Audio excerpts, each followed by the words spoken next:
I seek the source of all information, divine interpretation. The translucid dream particles reassembled into physical manifestations.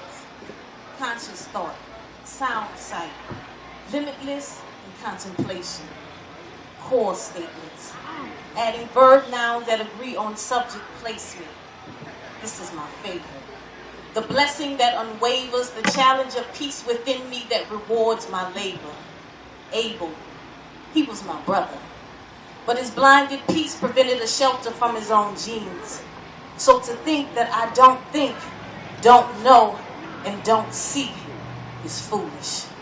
I touch the sun to see if it's ready, and drop the moon in my cup to cool this liquid essence, feeling the presence of infinity.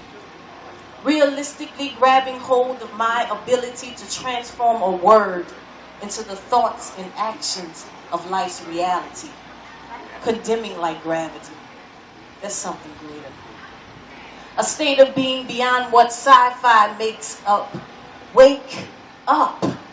Arise from your dead seat and walk through life continuously, only stopping for a moment to taste the collective conscious seasoning. I cease to be anything other than who I am. Yeah, I am. So deeply embedded in spirit that it is more than lines, bars, stanzas, and lyrics.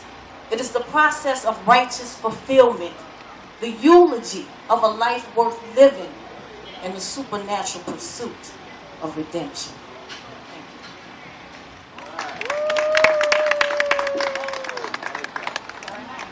I have a piece entitled Grooming Wisdom. I wrote this in dedication to my grandmother. She means a lot to me. She's still here with me, and I just want to give her flowers while she's still here. From what I can remember, I was a child standing on your bed while you sat and let me comb your hair. Oh, how I love swimming that big tooth goody comb through your black and gray strands. I couldn't cut the smile off my face if I tried. I was young and naive about how life went around me, but I paid attention to some things. I noticed what you were doing. Book open in your lap and eyes focused on what the scripture could reveal, or sometimes eyes closed, silent in prayer. I still wonder, what were you praying for? At that time, I felt like life was perfect.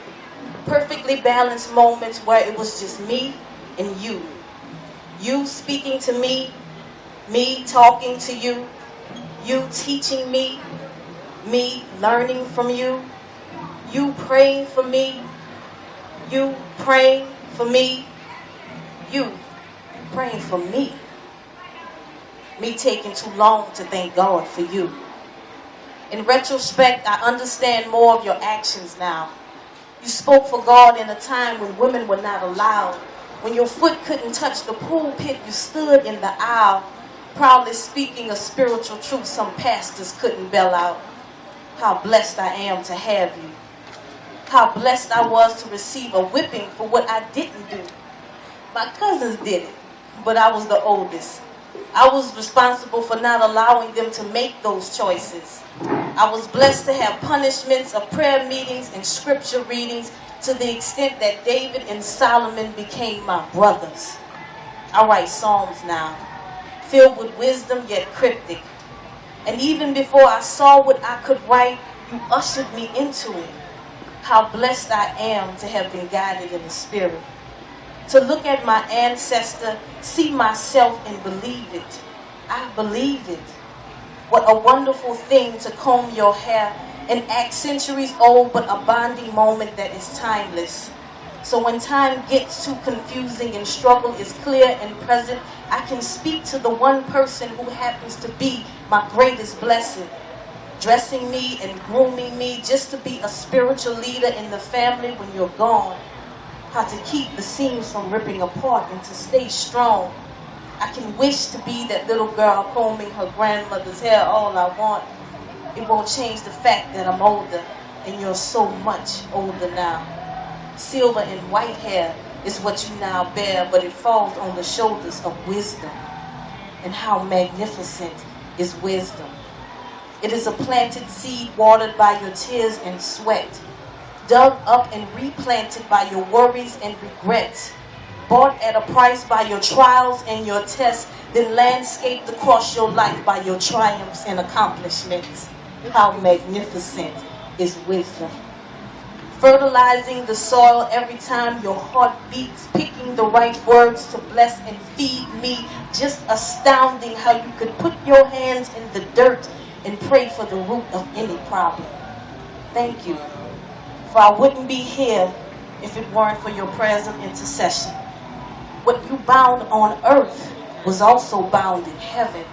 See, Grandma, I just want to give you your flowers while you're still here, and while I can still sit down and talk with you and run a comb through your hair. Thank you.